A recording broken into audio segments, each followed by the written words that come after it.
Hi, this is a test of a speed controller for this Marelli Italian ceiling fan. It's a 220 volt fan, and I rigged up a speed control test box with a KB speed controller that was designed for 220 volts. So I'm going to turn it on at slow speed. So this is the slowest speed that it goes.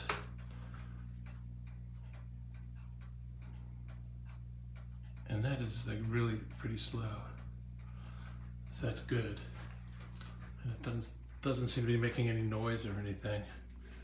And then I'll speed it all the way up.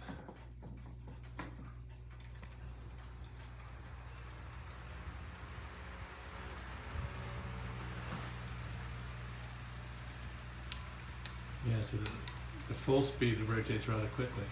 So that speed controller seems to be working just fine. The owner is going to run 220 volt up into the ceiling and connect it with his wall speed control so he can control how windy the fan is. Anyway, it's a Marelli Turbine from around 1930.